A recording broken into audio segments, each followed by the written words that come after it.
Macau now, and behind me, if I pan around a little bit, you can see southern peninsula of Taipa. And as we go round, see Macau, well, part of it, it's not great. Get an idea that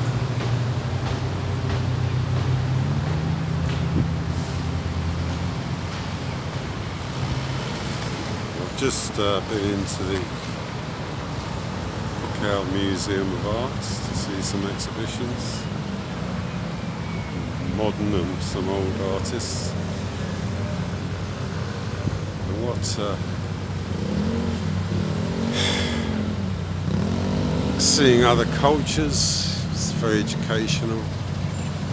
And maybe the best thing is that when you see these foreign and strange cultures, it gives you a window on your own culture, and you wonder, could it have been different? Can we learn? And certainly, you can certainly learn quite a lot from modern Macau. As a city and as employment opportunities, kind of works quite well. And if you're worried about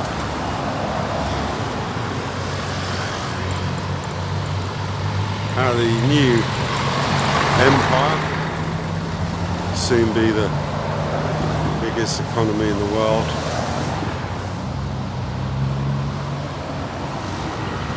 fact I learned recently is that the past 20 years in China have seen the average wage go up 400%.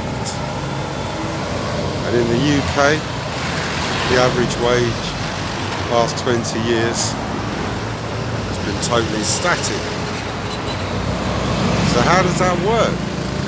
How do you have one economy where they help the working people prosper beyond what they had and aspire to good education and have access to healthcare and social housing? So how do the UK get away with it? How do we get away with not paying anyone a pay rise in 20 years, maybe longer? It's called austerity.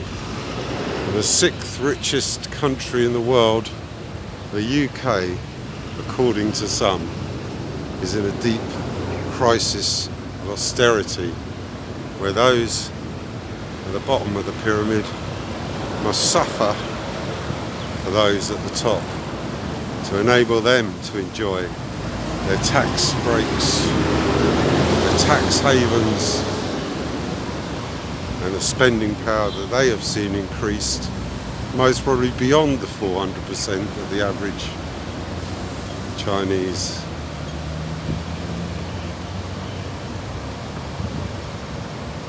And really, any complaints you have about how do you participate in a modern society when you don't see any increase in your average income, according to my American expert, Professor Richard Wolff, it's called credit. If you can't earn the money, then we'll lend it to you. And we'll lend you money for your car, for your education, for your house, for your day-to-day spending, maybe some of those luxuries that you previously on your income were not able to purchase. It's on credit. And the irony is, a lot of the credit in the UK is based on Chinese money being lent to the Brits in order to fuel this credit boom. And the credit boom is great when interest rates are low and people themselves realise that they will no doubt spend the majority of their lives trying to pay back that which they have borrowed. And if you have any savings, you know that the interest you're receiving is so negligible, almost to be worthless. And why is that? Why is the interest rate so low for savings? Why isn't the Bank of England encouraging people to save their money? Because when you don't get any interest on your savings, that's when you look for alternatives. But in London, the centre of the stock market and international money exchange, that's where they want you to put your money. And as I said previously, and maybe it's worth saying again, there's very little difference between going in to a high street betting shop and putting £10 on Liverpool to win the next game and putting your money in stocks and shares. It's gambling. It's all gambling. And unfortunately, my complaint about the internet gambling sites can be echoed on the trading apps that you can now purchase, and any Joe Schmo on the street can log on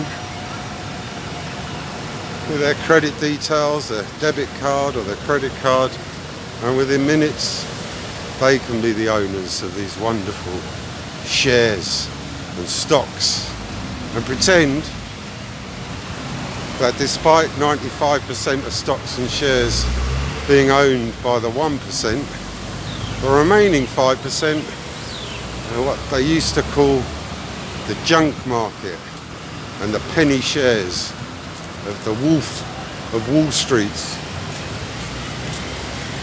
or the hyenas of the City of London. We shall see. This is EF Press, heart of Macau, looking for something to eat. I'll update, hopefully,